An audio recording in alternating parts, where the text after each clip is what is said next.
आदरणीय के चंद्रशेखरराव केसीआर यांचं स्वागत करण्यात येत आहे।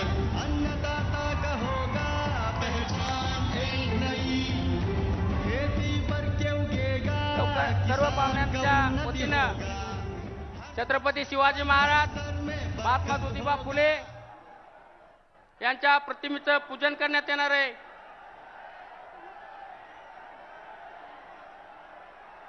केसीआर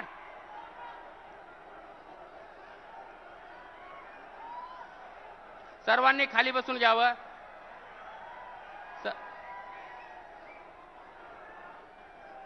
या ठिकाणी महात्मा बसवेश्वर, छत्रपती शिवाजी महाराज, डॉक्टर बाबासाहेब आंबेडकर, महात्मा ज्योतिबा फुले, अण्णाभाऊ साठे या सर्व महापुरुषाच्या प्रतिमेचं पूजन केले जात आहे।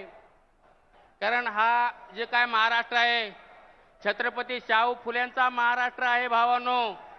आणि या छत्रपती शाहू फुलेंच्या महाराष्ट्रामध्ये, छत्रपती शाहू फुलेंच्या या महाराष्ट्राच्या भूमीमध्ये आदरणीय केसीआर यांचं स्वागत आपण या जनसमुदायाने केलेलं आहे। खरोखरच ही महाराष्ट्रासाठी चांगली बाब आहे, अभिमानाची बाब आहे।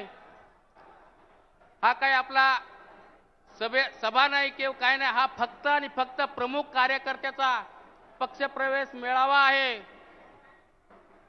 आणि या पक्षप्रवेश मेळाव्यामध्ये, या ठिकाणी पक्षप्रवेश मेळाव्यामध्ये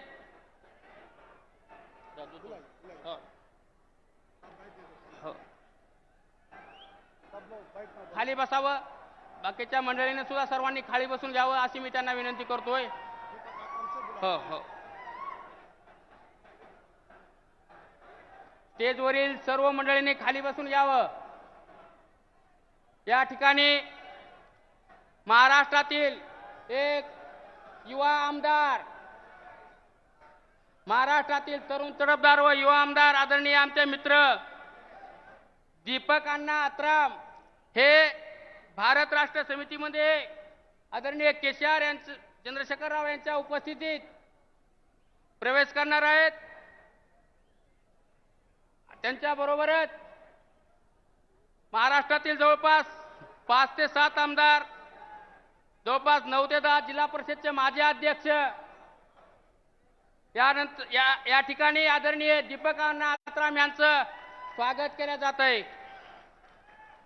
यानंतर दिगंबररावजी भिसे, मुरबाड, ठाणे जिल्ह्यातील हे आमदार आहेत, त्यांचं सुद्धा स्वागत करण्यात येत आहे।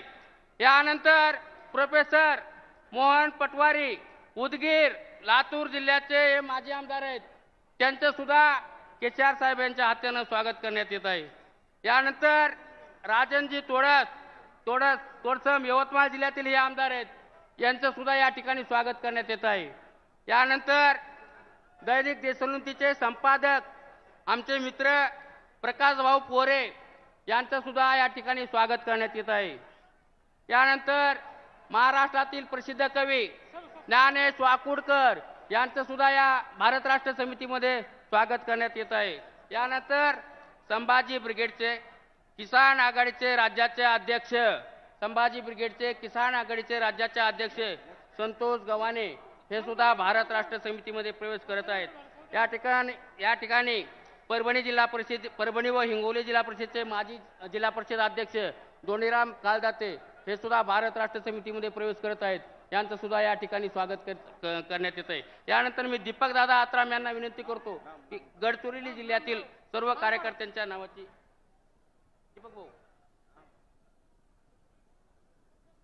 दीपक दादा आत्राम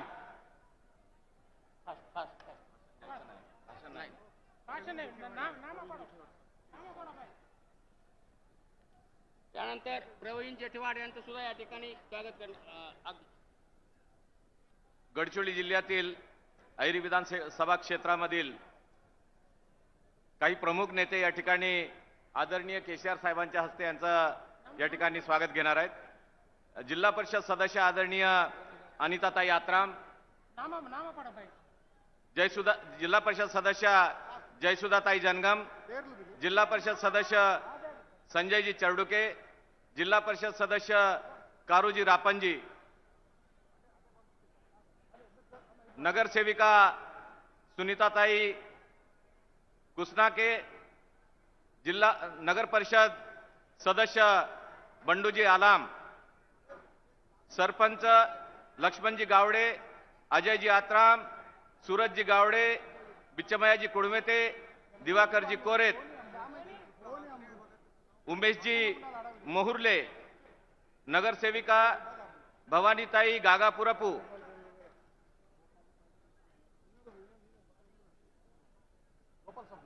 सिरोंचा तालुक्यातील नेते मल्लिकार्जुनजी आकुला, मंदा शंकरजी, वनिताताई तिम्मा पंचायत समिती सदस्य, जानकी सीनू,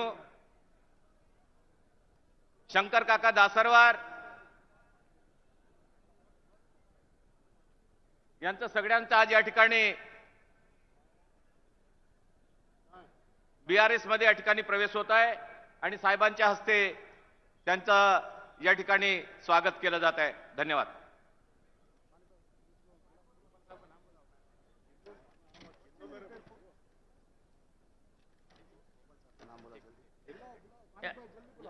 तालुका अध्यक्ष आमचे बानयाजी जनगम, त्यानंतर गोपाळ शेट्टी गोरंट्यालजी यांचं सुद्धा भारत राष्ट्र समितीमध्ये स्वागत करण्यात येत आहे.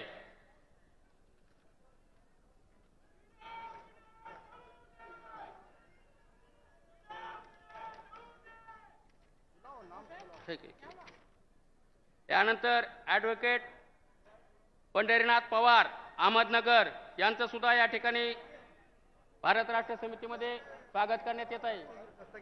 त्यानंतर दस्तगिरी पठाण. मी स्टेजच्या मागे असणाऱ्या सर्वांनाच विनंती करतो, आता नावं काय सगळ्याचे घेता येणार नाहीत, सगळ्यांनी लाईनवर यावं आणि भारत राष्ट्र समितीमध्ये प्रवेश करून घ्यावा. एका एकाचं नावं जर घेत गेलं तर आपल्याला फार उशीर होणार आहे. जे जे असतील मागे कोणी राहिलेले, कारण आता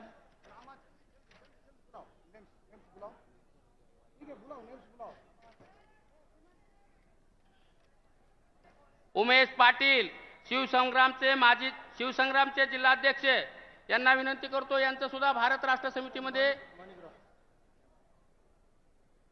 यांनी स्टेजवर यांचं स्वागत आहे. Shankar Patil सावळीकर Prahar Janshakti party, advocate Sahebrao Chavan BSP महासचिव वंचित बहुजन आघाडी, नवीन पाटील वचिष्ठ बेडके, भागवत गंगाधर गाडगे, बी आर माने, सौरभ मानपांडे नांदेड, काश्मीर सिंह नांदेड. मंच पर उपस्थित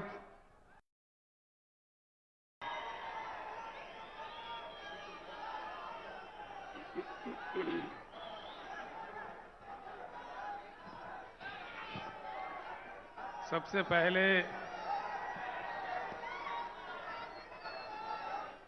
छत्रपति शिवाजी महाराज और Shahu Maharaj, doctor B R. Ambedkar, doctor Jyotirao Phule, मां सावित्रीबाई,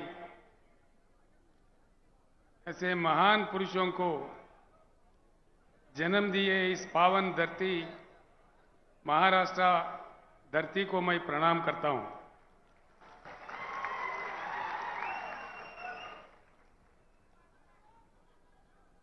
मंच पर उपस्थित नेतागण, महाराष्ट्र और तेलंगाना आज इस पक्ष प्रवेश सभा में आए हुए भाइयों, बहनों, पत्रकार मित्रों, मैं आप सभी को प्रणाम करता हूं.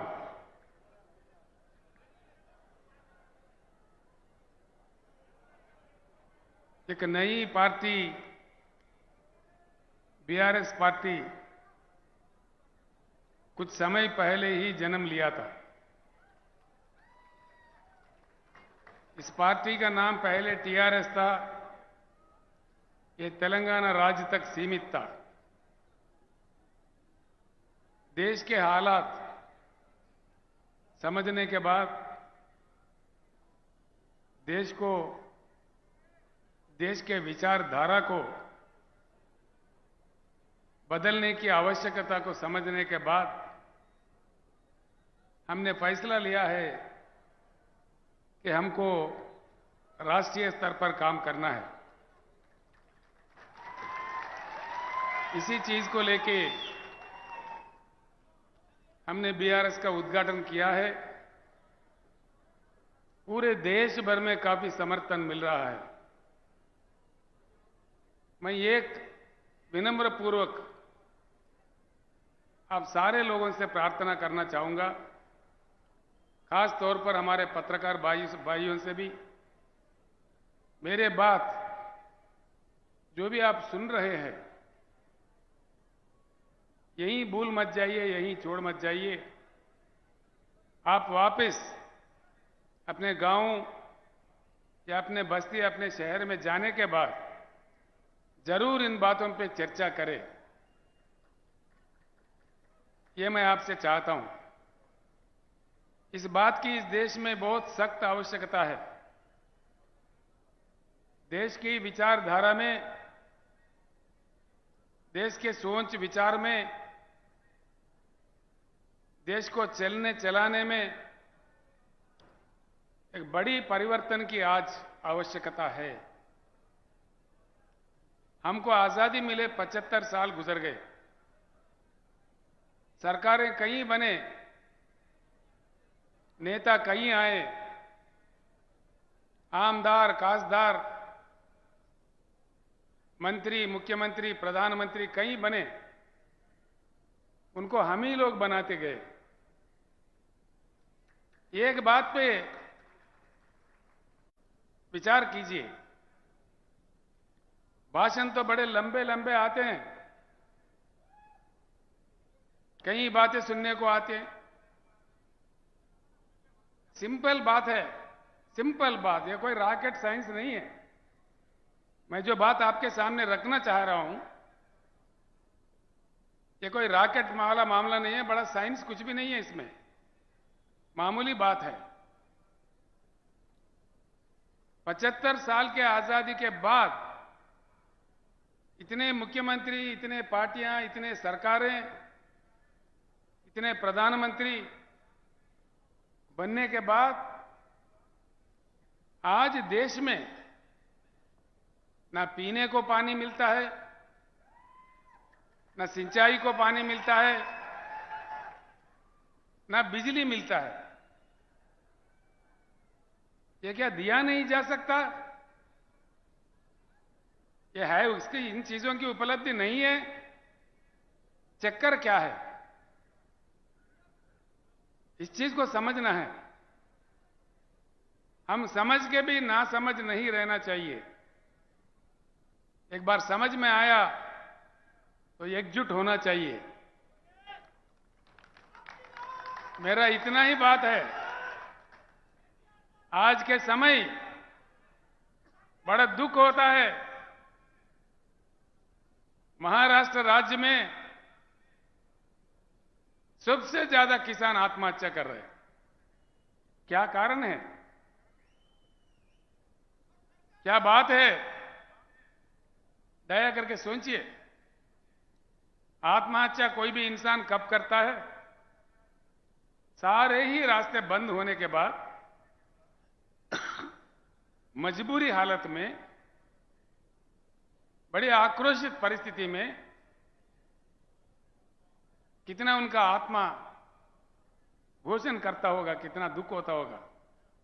अपने प्रियजनों को, अपने बच्चों को, अपने परिवार को छोड़ के किसी किसान आत्महत्या कर रहा है, क्यों करता है?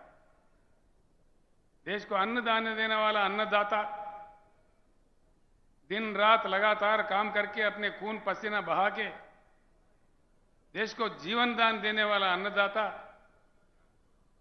क्यों आत्महत्या करने पे मजबूर है इस देश में? क्या चक्कर है इसके पीछे? ये सोचने की बात है। अब इससे बुरा और क्या हो सकता है? एक तरफ हमारे किसान मर रहे, रंग बिरंगी झंडे, भाषण देखो माइक पड़ जाता है, घंटों भर भाषण, असेंबली में भाषण, पार्लियामेंट में भाषण, लेकिन किसानों के जो प्रेत, धान के जगह जो प्रेत उग रहे हैं किसानों के खेत में, इसमें रुकावट नहीं आ रही है। इसीलिए बीआरएस का सबसे पहले नारा, हिंदुस्तान में पहली बार किसी पार्टी ने कहा है, वो बीआरएस पार्टी है, अब की बार किसान सरकार।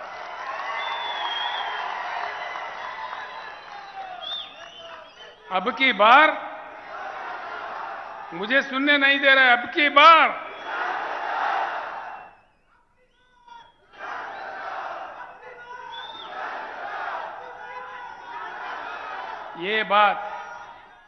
ये बात अगर हमारे किसान समझे, हमारे किसान अगर इस बात को समझे, धर्म के नाम पे, रंग बिरंगी झंडों के नाम पे, जाति के नाम पे, राजनीतिक पार्टियों के नाम पे बंटवारा नहीं होते हुए अगर हम एकत्रित हो, एकजुट हो, वज्रमूठ हो, ये कोई असंभव बात नहीं है। सिंपल बात है, इस देश में किसानों की संख्या 42% से ज्यादा है। 16 करोड़ हमारे किसान परिवार है, और उसमें मजदूर खेती, हमारे खेती पे काम करने वाले जो मजदूर भाई है, हमारे साथी है, वो दोनों अगर मिला दिए, हम 50% से आगे हैं। सरकार बनाने के लिए इससे ज्यादा ताकत नहीं चाहिए।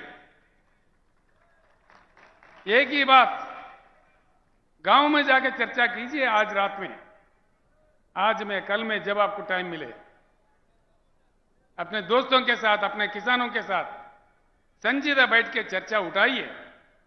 क्या केसीआर ने आके नांदेड़ में ऐसा कहा कि ये बात सच है कि झूठ है? मैं इतना ही आपसे प्रार्थना करता हूं, जो लोग समझते हैं बात को एक दीप से दूसरा दीप जलाए जैसा, बात को फैलाना चाहिए, समझाना चाहिए। मुझे पूर्ण विश्वास है, भारत बुद्धिजीवियों का देश है, बुद्धुओं का देश नहीं है। वक्त आने पर, देश को बात समझ में आने पर, महापुरुषों को, महानेताओं को यूं तुत्कार दिया। देश में जब इमरजेंसी लगा, पाबंदियां लगे, लोग नायक जयप्रकाश नारायण के एक आवाज पे सारे देश एकत्रित हुए, उस समय के महान नेताओं को यूं उठा के फेंक दिए। आज वक्त आया है किसान भाइयों, बहुत हो गया इंतजार। 75 साल काफी लंबा ही समय होता है। अब तक हम हल चलाते हुए कलम किसी और के हाथ में दिए। किसानों को आज सिर्फ हल चलाना नहीं, कलम चलाना, कानून बनाना भी सीखना चाहिए। बोलने से फायदा नहीं है भाइयों, खाली बोलना नहीं है, नारा लगाना नहीं है। खुद बन जाओ आमदार, खुद बन जाओ खासदार, तभी बनेगा किसान सरकार। ये चेतना अगर आ गया, मैं एक बात आपके सामने रखता हूं, मैं कोई अमेरिका का कहानी या किसी अन्य देश का कहानी या किसी अन्य राज्य का कहानी नहीं कहता, जो अपने महाराष्ट्र राज्य में उपलब्ध है। भाई क्या बात है, अब एक ही बात है, जब भी चुनाव आता है ना, चुनाव आने पर क्या हो रहा है, किसी न किसी पार्टी जीतता है, किसी न किसी नेता जीतता है, लेकिन जनता हारता है। अब कुछ उल्टा होना चाहिए। आगे चुनाव जब भी होगा, जनता को जीतना चाहिए, वो किसानों को जीतना चाहिए। हमारे समस्याओं का वही समाधान है। हकीकत में क्या है? भारत क्या गरीब देश है? बिल्कुल नहीं है। आप लोगों को आश्चर्य होगा, राजनीति में मेरा जीवन अब तक 50 साल बीत गए। मैं राज्य मंत्री, एमएलए, एमपी, केंद्र मंत्री, मुख्यमंत्री, कई चीज पर काम किया। अनुभव के साथ मैं कह रहा हूं, सत्य यह है कि हमारा देश अमेरिका से भी धनवान देश है। करने वाला अगर हो, नेता का काम ईमानदार हो, काम दमदार हो, अमेरिका से भी हम प्रबल आर्थिक शक्ति बन सकते हैं। इसमें कोई गुंजाइश, कोई शक नहीं है। लेकिन नहीं बनते। एक ही बात से आप समझ जाओगे। एक छोटी सी बात मैं आपको कहूंगा, मैं आपका ज्यादा वक्त भी खराब नहीं करूंगा, जो आप आसानी से समझ पाओगे वो बात मैं आपके सामने रखना चाहता हूं। यहां भारत में संपत्ति है, उस संपत्ति से प्रजा वंचित है। क्यों? क्या पाप किया है जनता ने? प्रकृति ने, भगवान ने 4 चीज, बहुत ही मूल्यवान चीज हमको दिया है। वो है पानी, भूमि, कोयला, काम करने वाले 140 करोड़ जनता।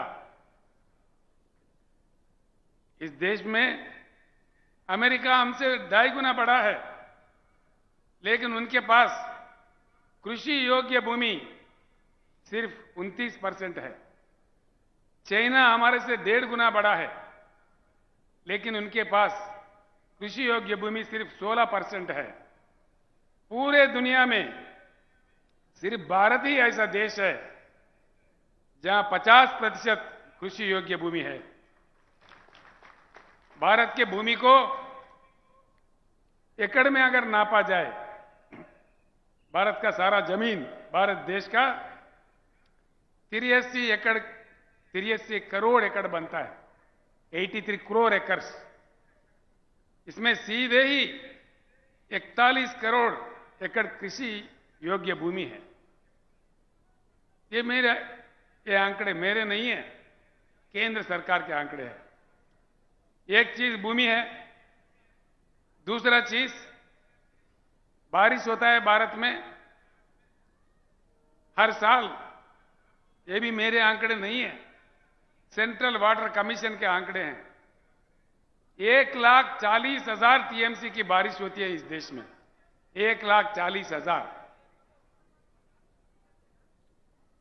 इसमें आधा बारिश होने के समय में आधा प्रतिशत इसमें बाष्पीकरण होता है, एवापोरेशन होता है। बाकी 70-75 हजार टीएमसी शुद्ध पानी हमारे नदियों में बहता है, कश्मीर से लेकर कन्याकुमारी तक। आज तक हिंदुस्तान में आजादी से लेकर आज 75 साल तक पानी अगर उठाया तो सिर्फ 20-21 हजार टीएमसी का उपयोग हो रहा है। बाकी 50,000 टीएमसी का पानी समंदर में बह जा रहा है। ये भी मेरे आंकड़े नहीं है, सेंट्रल वाटर कमीशन के आंकड़े हैं। 50,000 टीएमसी समंदर में जाता है। नेता हमारे तमाशा देख रहे, सरकार हमारे तमाशा देख रहे। कोने कोने में पीने का पानी का किल्लत। महाराष्ट्र मुझे बड़ा अजीब लगता भैया। महाराष्ट्र से कृष्णा निकलता है, गोदावरी निकलता है, यहां प्रवरा नदी है, पूर्णा नदी है, पेनगंगा है, वेनगंगा है, वारदा है, पंचगंगा है, घटप्रभा है, मंजीरा है, भीमा है, प्राणहिता है, इंद्रावती भी है और छोटे छोटे कई नदियां हैं। महाराष्ट्र राज्य में पानी का किल्लत क्यों, किस लिए, इसके कसूरवार कौन है? दया करके सोचिए। मैं इसीलिए आप सब लोगों को प्रणाम करके प्रार्थना कर रहा था, वापिस गांव जाके इस बात को चर्चा कीजिए। इस देश में सरकार किसने चलाया? 75 साल में ज्यादा से ज्यादा समय 54 साल 54 इयर्स कांग्रेस ने हुकूमत की इस देश में। 16 साल नंबर 2 स्थान पे भाजपा हुकूमत किया। बस 3, 4, 5 साल दूसरे लोग आए और गए बीच में, कोई साल, कोई सवा साल, कोई 1.5 साल, कोई 8 महीना। वीपी सिंह, चंद्रशेखर, देवेगौड़ा, ऐसे लोग कम समय के लिए थे। 75 सालों में 70 साल यही 2 पार्टी हुकूमत करते रहे। अगर कोई कसूरवार है तो ये 2 पार्टियां ही है। इस बात को गांव में जाने के बाद सोचिए, चर्चा कीजिए। ये लोकतंत्र है, लोकशाही है, हम अपने बात रख सकते हैं। हमारे संविधान इतना अधिकार हमें दिया है कि हम किसी के व्यक्ति के ऊपर निंदा नहीं कर रहे हैं। जो इतिहास चला उसको साफ बता रहे हैं। अब देखिए, कुछ हल निकला, कुछ समाधान निकला। कांग्रेस गया, बीजेपी आया, भाई वही भाषणबाजी, कोई ये बात तो कोई वो बात। तू कितना मैं कितना, तू कितना का आया मैं कितना का आया, तेरा वो घोटाला तो मेरा ये घोटाला, तेरा अंबानी तो मेरा अदानी।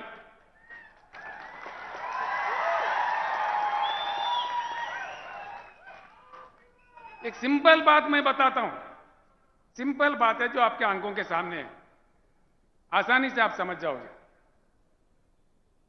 माननीय मोदी जी जैसे प्रधानमंत्री बने, उनका एक बड़ा गंभीर स्कीम था मेक इन इंडिया।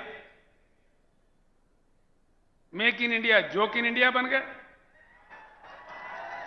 क्या किधर गया भाई make in India? Make in India काम करता तो हर शहर में, भारत के हर छोटे छोटे शहर में चाइना बाजार लगता है। पतंगों का मांझा चाइना से आता है। दीपावली के पटाखे, होली के रंग, दीपावली के दिए, आखिर हम पूजने वाले गणेश मूर्तियां, हमारे राष्ट्रीय ध्वज तिरंगा, ये सारी चीज चाइना से आते हैं। भाई घरे घर, गांव गांव, गली गली चाइना बाजार लग रहा है, तो कहां गया मेक इन इंडिया? चाइना बाजार क्यों लगता? भारत बाजार लगना चाहिए ना। बस ये बात सच है। नांदेड़ में कितना चाइना बाजार है गिन लीजिए। आप परमनी में जाओ, अकोला में जाओ, कहीं भी जाओ, सारे ही देश में, आप उत्तर प्रदेश जाओ, तमिलनाडु जाओ, तेलंगाना जाओ, आंध्रा जाओ, हर शहर में छोटे बड़े सब में चाइना बाजार लग रहा है। ये क्या हो रहा है देश में? कब तक ये बात चलते रहेंगे? ईमान से सोचिए, दिल से सोचिए। मैं इसलिए बार बार आपसे कह रहा हूं, मेरे बातों को सुन के यूं मत छोड़ दीजिए। मैं आपका भाई हूं, आपका बेटा हूं। मैं दुख दर्द से ये बात कह रहा हूं। ये बात जरूर सोचिए, चर्चा कीजिए। ऐसे ही 2-3 बात और बताने हैं। इस देश में 50,000 टीएमसी पानी जा रहा है। ना हमको पीने का पानी मिलता, ना सिंचाई का पानी मिलता, ना बिजली मिलता, फिर क्या मिलता भाई? भाषण मिलेगा, मन की बात, ये बात, वो बात। कब तक मिलेगा? हमारे मरते दम तक। मरी तो रहे हैं। तो इस बात पे बहुत सीरियस तरीके से आप लोगों को खास तौर पर किसान भाइयों को, किसान घर के महिलाओं को, हमारे युवा लोगों को, हमारे पढ़े लिखे लोगों को, हमारे वकील साहब लोगों को, हमारे टीचर्स, लेक्चरर्स जो बुद्धिजीवी है, जो लेखक, कवि, गायक है, सारे लोगों को मैं सर झुका के प्रणाम करके इस पावन धरती, महाराष्ट्र के पावन धरती से विनय पूर्वक विनम्र करता हूं, दया करके इस बात पे सोचिए। ये कोई राजनीति नहीं है, हमारे जीवन और मृत्यु की सवाल है, जिंदगी और मौत की सवाल है। कब तक मरते रहेंगे? क्यों मरना भाई? क्या हमारी किस्मत यही है? हम आत्महत्या करने के लिए पैदा हुए? और तो और देखिए, मैं आपको एक बात बताता हूं, 2-3 बातें हैं, आप बड़ी आसानी से समझ सकेंगे।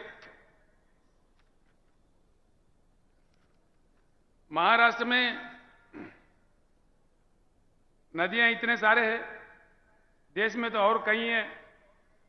जैसा मैंने कहा आपको, मैं यहां से यहां के बाद पत्रकारों के पास काफी मटेरियल दूंगा आज, कल पूरे टीवी में, अखबार में भी आ जाएगा, वो भी पढ़ लीजिए। कुछ बातें अभी रखता हूं मैं, बाकी बहुत सारे चीज जो स्टैटिस्टिक्स है, ऐसी आम सभाओं में जो नहीं कहा जा सकता, वो आज मैं पत्रकारों के इसमें गोष्ठी में मैं बताने वाला हूं।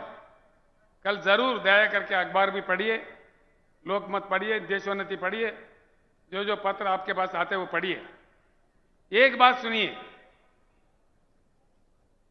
दुनिया का सबसे बड़ा रिजर्वायर, पानी का रिजर्वायर है, हमसे बहुत छोटा देश में, जिम्बाब्वे देश में है। उसका स्टोरेज कैपेसिटी, उसकी क्षमता है 6,500 टीएमसी, 6,533 टीएमसी, सबसे दुनिया का बड़ा ये रिजर्वायर है। इसी प्रकार के नाइलू नदी पे, रशिया में अंगारा नदी पे, चाइना में हैंगजी नदी पे, अमेरिका में कोलोराडो नदी पे, किसी अन्य देशों में अन्य नदियों पे 1000, 1500, 2000, 3000, 4000, 5000 टीएमसी के रिजर्वायर्स बन चुके हैं। इतना विशाल भारत, इतनी विशाल जनता, जहां सूखा भी पड़ता है, जहां बाढ़ से भी प्रभावित होता है, ऐसे क्या कम से कम 3-4 रिजर्वायर नहीं होना चाहिए? होना चाहिए कि नहीं होना चाहिए? सुनने में नहीं आ रहा है। होना चाहिए, ऐसे बड़े बड़े रिजर्वायर बनना चाहिए। फिर क्यों हमारे सरकार चुप बैठे हैं? मतलब ये नहीं बनते, और उल्टा चक्कर क्या बनते?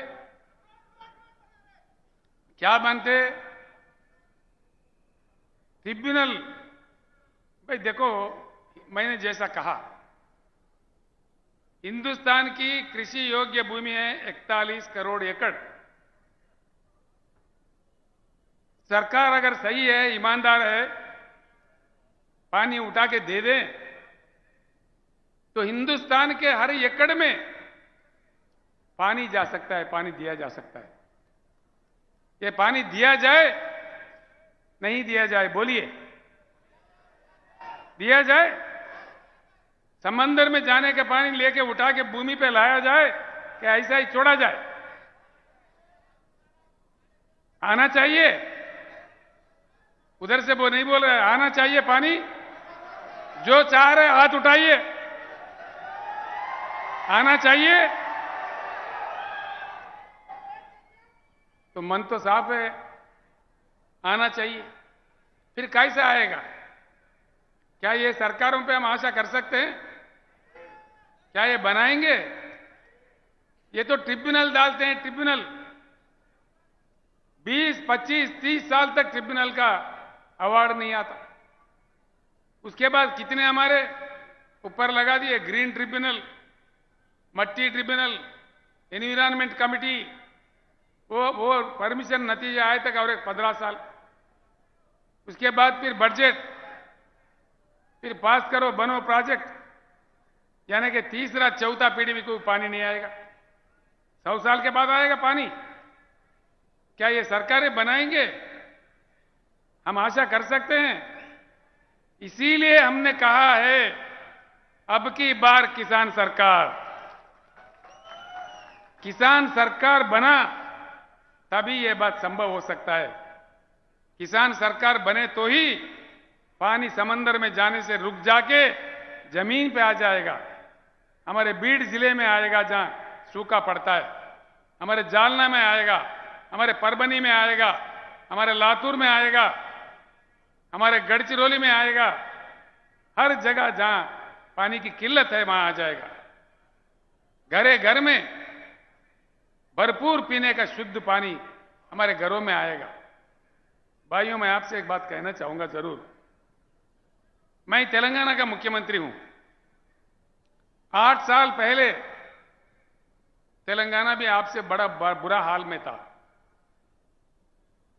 करंट नहीं मिलती थी, पता नहीं कब आता कब जाता, भगवान जाने। कई किसान हमारा मर रहे थे करंट मोटर लगाने रात में जाके। किसी को बिच्छू काटा, किसी को सांप काटा, किसी को शाक लग गया। पीने का पानी नहीं था, सिंचाई तो बोलना ही नहीं, सूखा ही सूखा था। आधा लोग पेट हाथ में लिए पलायन थे, देश भर में घूम के मजदूरी कर रहे थे। बड़ी किल्लत थी। 7-8 साल के कड़ी मेहनत से आप लोग जानते हैं नांदेड़ जिले के भाइयों, जो कि तेलंगाना नांदेड़ के बीच में, महाराष्ट्र के बीच में रोटी बेटी का संबंध है। रोज आना जाना है। आपके लोग, लाखों लोग, हजारों लोग तेलंगाना में आते रहते हैं और तेलंगाना के भाई बंधु यहां भी आते हैं। आज 24 घंटा करंट मिलता है तेलंगाना में। किसानों को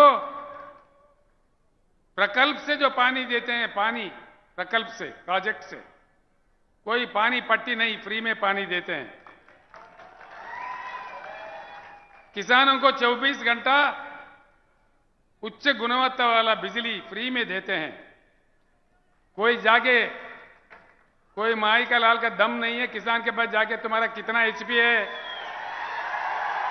कितने मोटर है, क्या तुम्हारे 3 मोटर है, 2 मोटर है, लगाओ 50 मोटर भी लगाओ,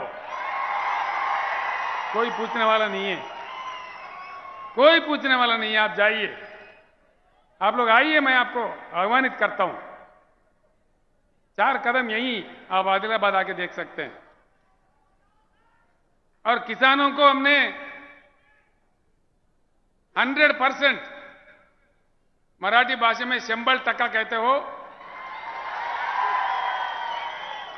बीमा का जो रकम है 100% सरकारी बनती है। और दुर्भाग्यपूर्ण तरीके से किसी किसान का मृत्यु एक्सीडेंटल नहीं, सहज रूप में स्वाभाविक तरीके से भी, नेचुरल डेथ भी, नेचुरल मृत्यु भी अगर होता है, 8 दिन के अंदर उनके घर में 5 लाख का चेक पहुंच जाता है। 70 लाख किसानों का हमने ऐसा किया है। अभी तक करीब करीब 1 लाख किसान जिनका मृत्यु हुआ, उनके घर पैसा पहुंच गया है। और किसानों के लिए 10,000 रुपए हर एकड़ को निवेश के लिए देते हैं, हर एकड़ को। और खरीदारी दान जितना भी उगता है, पूरा पैदावारी 7,000 हमने परचेजिंग सेंटर खोला है। सारा का सारा दान सरकार ही खरीदता है, पूरा एमएसपी देके। ये चीज जब तेलंगाना में संभव है तो महाराष्ट्र में क्यों नहीं, मध्य प्रदेश में क्यों नहीं, अन्य राज्यों में क्यों नहीं, पूरे भारत में क्यों नहीं? क्यों नहीं? नहीं इसलिए कि किसान सरकार नहीं तो ये सब कुछ नहीं। जहां किसान सरकार है वहां ये सब कुछ है। तो हम भी महाराष्ट्र में ये चाहेंगे या नहीं चाहेंगे? फिर बनाएंगे किसान सरकार? टंडा टंडा बोल रहे आप। बनाएंगे किसान सरकार? इसलिए मेरा आप लोगों से विनती है। दूसरी बात, ये पानी की कथा है, करंट का क्या चक्कर है भाई? आता ही नहीं है। क्यों नहीं आता? क्यों नहीं आता भाई? मैं एक बात कहता हूं, लिख लीजिए। इस देश में कोयला इतना है, 361 बिलियन डॉलर कोयला है हमारे पास। देखो हमारे वो करंट कर्मचारी है, लड़ेंगे लड़ेंगे। 361, हाँ काटन कपास के लोग हैं, बैठ जाओ भैया। 361 बिलियन टन्स का कोयला है। देश को जितना करंट चाहिए उतना अगर कोयला से बिजली पैदा करके अगर देश में 24 घंटा करंट भी दे दें, 125 साल के लिए ये कोयला सीमा बस है। और कोयला कहां है? कहीं आकाश में है? यही है, हमारे चंद्रपुर में है, बलारसा में है, उमरेड में है, हमारे गुग्गुस कालरीज में है, महाराष्ट्र के धरती में ही है। महाराष्ट्र में गोदावरी भी है, महाराष्ट्र में कोयला भी है, लेकिन यहां पानी नहीं मिलता और बिजली नहीं मिलता। ये क्या चक्कर है भाई? जरूर इसमें दाल में कुछ काला है। ये बात अगर आप सही समझ जाओ, इसमें कोई संस्कृत नहीं है, कोई अंग्रेजी नहीं है, कोई जर्मनी जापानी भाषा नहीं है। कौन सा बड़ा समझने की बात है इसमें? बस हम झंडा देखते ही पागल हो जाते हैं। हमारा नेता क्या दिया? तुम्हारा नेता हमारा पार्टी क्या दिया? क्या बनते? जब ज्यादा से ज्यादा सरपंच बनते होंगे, जिला परिषद चेयरमैन बनते होंगे, लेकिन हमारे किसानों का प्रेत उठ रहा है। इसमें हमको एहसास नहीं होना चाहिए। हमारे घरों में पानी की किल्लत है, इसका हमारे एहसास नहीं होना चाहिए। ये राजनीतिक तमाशा जब तक चलता रहेगा तब तक हम खामोश रहेंगे, तब तक हम बटे हुए रहेंगे, जब तक हम एकत्रित नहीं होंगे। जो संपत्ति हमारे सामने है, हमारा अपना है, हमारे गांव में है, हमारे राज्य में है, इसको जाके हमको वर्ल्ड बैंक से कोई भीख मांगने की जरूरत नहीं है, कोई अमेरिका का फायर पकड़ने का जरूरत नहीं है। हमारा संविधान है, हमारे कानून है, हम कुछ सब कुछ बना सकते हैं। हम में वो ताकत है, हम आजाद हिंदुस्तान है। लेकिन पार्टियों के नाम पे, धर्म के नाम पे, जाति के नाम पे बटे हुए, बिखरते हुए हिंदुस्तानी है। इसलिए हमारा हालत यह है। मैं एक बात पूछता हूं भाइयों, ध्यान से सोचिए, दिल से सोचिए। आज इस देश का लक्ष्य क्या है? भारत का कोई लक्ष्य है? भारत अपना लक्ष्य खो दिया है, अंधेरे में अपने रास्ते भूल जाके अपने लक्ष्य खो दे के भटक रहा है। बस चुनाव जीतना ही लक्ष्य है, कोई लक्ष्य नहीं है। चुनाव जीतो, दंगा करो, फसाद करो, जाति भेद लाओ, मतभेद लाओ, करोड़ों खर्च करो, शराब पिलाओ, हत्या करो, लेकिन चुनाव जीतो। कब तक जिताते रहेंगे? आकर हम तंग नहीं हो रहा है? जिता जिता के थक गए भाई। कितने आते हैं वोट भिखारी, हर चुनाव में आते हैं रंग बिरंगी कहानी लेके। नेता बदलता है, हमारे किसानों का हालत क्यों नहीं बदलता? किसानों का हालत अगर बदलना है, जैसा तेलंगाना राज्य में बदला है, किसान सरकार आने पर ही बदलता है। अब देखो, मैं दुबला पतला आदमी हूं। मैं जब शुरू किया था, नेता लंबे लंबे मोटे मोटे थे मेरे से। अरे बोला, ये दुबला पतला याद ये कुछ दबा देगा भाई, इससे क्या होगा? अब क्या हुआ, देश जाता है। तो इसलिए नेता को देखा हैरान नहीं होना चाहिए। नेता का मोटापा कहां से आता है भाई? हमारे वोट से ही आता है। नेता बनता कहां से है? नेता का शक्ति क्या है? जब हम ये बात जान गए, जब तक ये बात नहीं समझेंगे भाइयों मेरे बहनों, हमारे को मुक्ति नहीं मिलेगा। हम ऐसे ही आत्महत्या करते रहेंगे, लेकिन हमारा कोई देखेगा नहीं। वो लोग हमको लाइट ले लेंगे।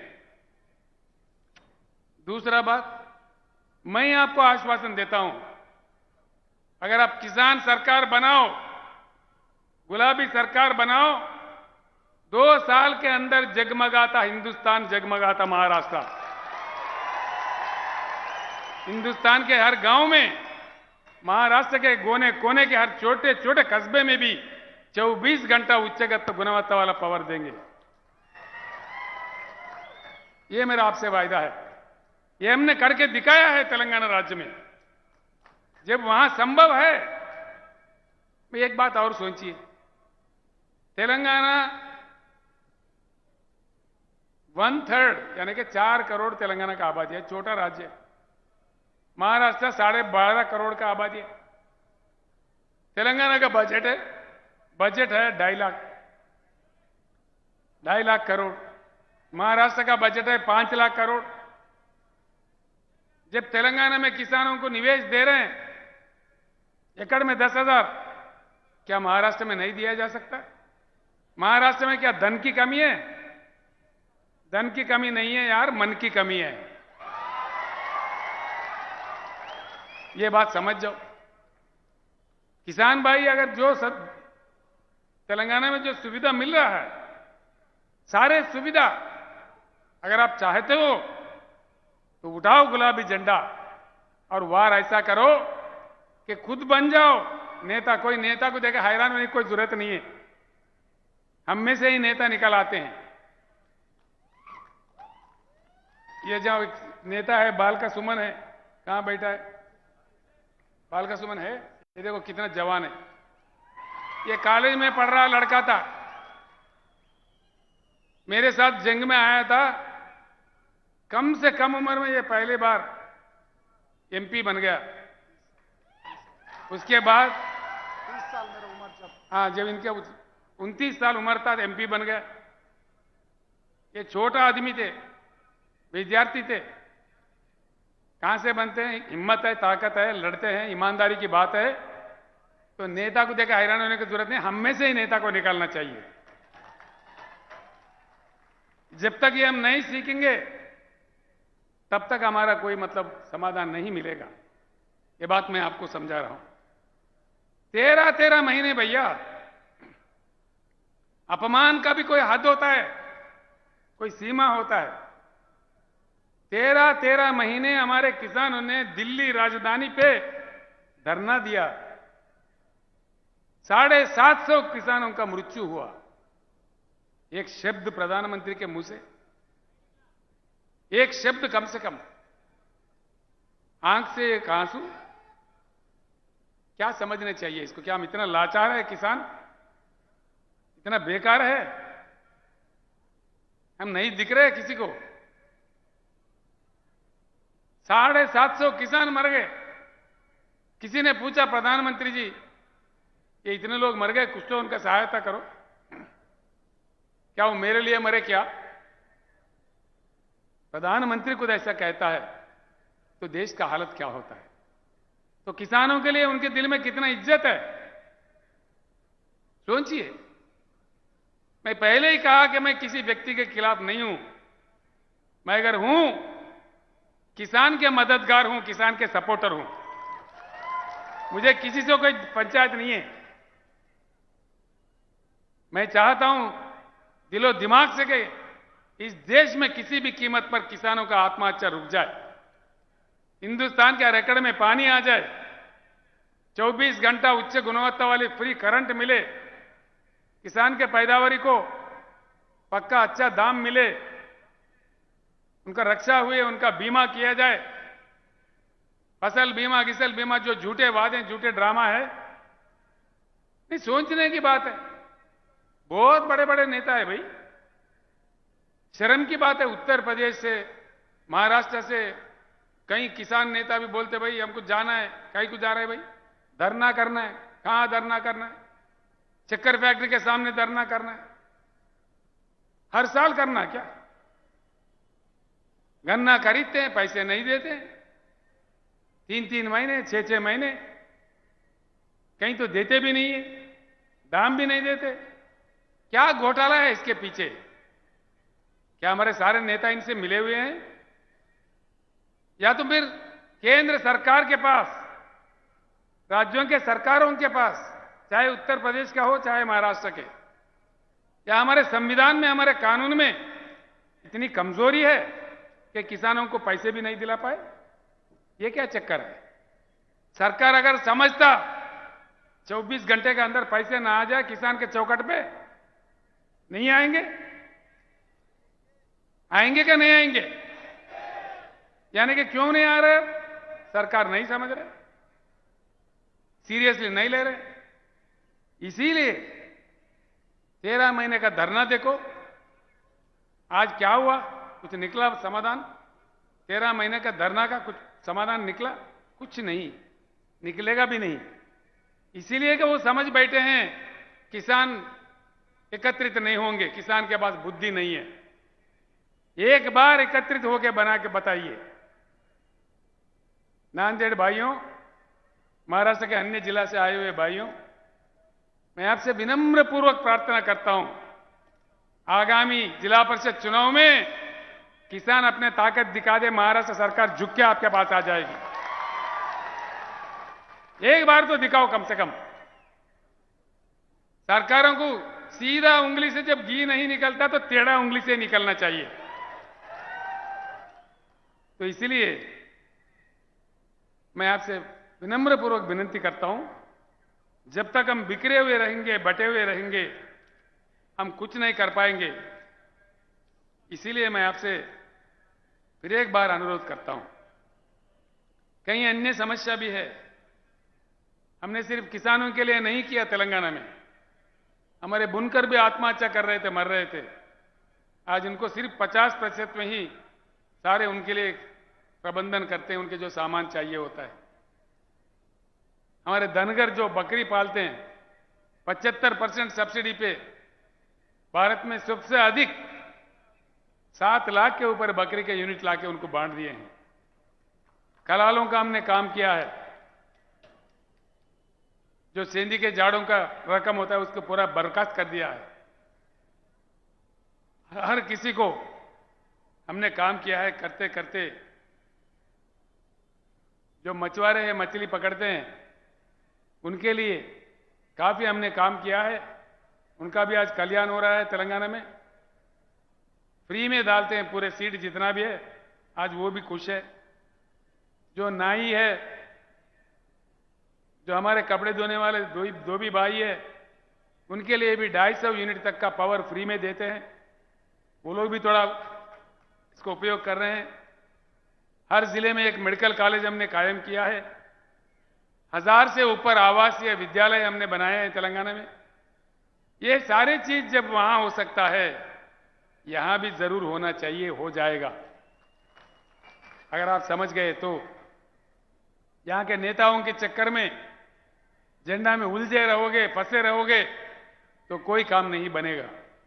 तो इसीलिए मैं बार बार आपसे विनती कर रहा हूं, मैं जो भी कह रहा हूं, आगे पत्रकारों को मीटिंग में जो भी कहूंगा, उन बातों को जरूर सोचिए, गांव में चर्चा कीजिए। अगर मेरे बात सच है, मेरे बात में ईमान है, तो उठाइए गुलाबी झंडा, सरकार किसान का बनाइए, दम बताइए अपना, तब जाके समाधान मिल सकता है। आखिरकार दलित भाई, हमारे दलित वर्ग के लोग, पीड़ित वर्ग के लोग हैं, आदिवासी लोग भी है। दलित वर्ग के लोग कब तक रहेंगे ऐसा? इनके लिए भी तेलंगाना में अच्छा समाधान निकाला है। जो तेलंगाना दलित बंधु स्कीम है, हमारे पास 17.5 लाख दलित घराने हैं तेलंगाना में। उनको, हर फैमिली को वापस नहीं देने वाला, बिना किसी बैंक के झंझट के 100% सब्सिडी के रूप में 10 लाख रुपए हर घराने को देते हैं। वो जो काम कर सकता है, उनका कोई रोक दाग नहीं है। जो काम वो समझता है कर सकता है वो कर सकते हैं। तेलंगाना दलित बंधु आज पूरे हिंदुस्तान में मशहूर है। ऐसा ही भारतवर्ष में दलितों के साथ जो अन्याय हुआ उनका भी पीड़ा चले जाना चाहिए, ये हमारा भारत समाज का फर्ज बनता है। तो इसीलिए हमने प्रतिज्ञा लिया है, शपथ लिया है, बीआरएस सरकार आ जाए तो हर दलित घराने को 10 लाख रुपए दिया जाएगा। हर साल 25 लाख दलित घराने को देश में दलित बंधु भी लागू किया जाएगा पूरे देश भर में। रैतु बंधु जो है, किसान बंधु स्कीम, वो भी हर जगह दिया जाएगा, हर राज्य में दिया जाएगा। भाइयों, इससे मैं एक ही बात आपको कहता हूं, मैं आपको कोई युद्ध करने के लिए नहीं कह रहा हूं, आपसे किसी से झगड़ने का, लड़ने के लिए नहीं कह रहा हूं। कोई धूप में, बारिश में आके जंग करो, मैदान करो, तलवार पकड़ो, ये बात मैं नहीं कहता। बस सिर्फ इतना करो कि बैठो, समझो, चर्चा करो, एकत्रित हो जाओ। हाँ, ऐसा उंगली से मारे तो मार नहीं लगेगा, मुट्ठी भर के पचकड़ मारो तो जबरदस्त मार लगेगा। उंगली बन के नहीं रहना है, मुट्ठी बन के रहना है। एकत्रित हो जाओ, अपने वोट अपने लिए इस्तेमाल करो, अपने वोट अपने लिए। अपना सरकार बने तब जाके हमारा समाधान निकलता है। पानी आ जाएगा, बिजली आ जाएगा, एक के पीछे एक सुबह आ जाएगा, सारे समाधान निकाल जाएंगे, ये गोलमाल से हम हट जाएंगे, अपनी सरकार बना लेंगे। मैं आपसे नहीं, कई चीजें भाई क्या बोलते, मैं आपको कम बातों में कुछ बातें समझाने की कोशिश किया, काफी अन्य बातें भी है। किसानों पे मैं ज्यादा कहना चाह रहा था। इससे पहले हमारे धर्माबाद तालुके के बापूराव कदम जी, हमारे युवा मित्र गणेश कदम मेरे पास आए थे, काफी साल पहले से मेरे पास आ रहे हो। वो चाह रहे थे बार बार कि साहब आपकी आवाज महाराष्ट्र में आ जाए, नांदेड़ में आ जाए। मैं उनका शुक्रिया अदा करता हूं और आप तमाम लोगों का भी शुक्रिया अदा करता हूं। मुझे आशीर्वाद देने के लिए जो इतनी भारी संख्या, मैंने सोचा भी नहीं था इतनी बड़ी तादाद में आप आओगे। इतनी बड़ी संख्या में आके जो आपने एकता बताई, जो प्यार मुझे दी, जो आशीर्वाद आपने दिया है, मैं दिल में रखूंगा, मैं भूल नहीं जाऊंगा। ये मेरा पहली सभा था महाराष्ट्र राज्य में। कुछ ही दिनों में भाइयों बीआरएस का काम शुरू होगा। हमारे मानिक कदम जी जो किसानों के लिए जिंदगी भर लड़ते हैं, हमारे दशरथ सावंत काका, अभी उनका 84 साल उम्र है, 84 इयर्स, अभी भी वो किसानों के लिए तड़पते हैं। ये लोग तैयार किया है पूरा नक्शा। सिर्फ 8-10 दिन के अंदर हर गांव में बीआरएस की गाड़ी आ जाएगा, हर गांव में आ जाएगा। पूरे कमिटियां बनेंगे ताकत जुटाने के लिए, किसानों को एकत्रित करने के लिए। 10 दिन के अंदर, मात्र 10 दिन के अंदर पूरे गाड़ियां हर गांव में, मतलब यानी कि महाराष्ट्र राज्य में 288 असेंबली हल्के हैं, पूरे 288 गाड़ी एक साथ निकलेंगे। छत्रपति महाराज के जन्मस्थल जो शिवनेरी है, वहां माथा टेक के, शपथ लेके किसानों का सरकार बनाने के लिए पूरी महाराष्ट्र राज्य में किसान कमेटियां बनाने का प्रक्रिया शुरू होगा। मैं आपसे फिर एक बार प्रार्थना करता हूं कि आप सब लोग एकत्रित हो जाए। मैं भी 4 जगह जाऊंगा, सिर्फ नांदेड़ नहीं, पश्चिम महाराष्ट्र जाऊंगा, विदर्भ में जाऊंगा, उधर उत्तर महाराष्ट्र में भी जाऊंगा, हर जगह जाऊंगा जहां तक मेरे से हो सकता है। जो शक्ति भगवान ने मुझे दी है, मैं पक्का उसके लिए काम करूंगा। इतना कहते हुए, धर्मस्य विजयोस्तु अधर्मस्य नाशोस्तु प्राणिषु सद्भावनास्तु विश्वस्य कल्याणमस्तु। जय महाराष्ट्र, जय भारत, जय हिंद, धन्यवाद।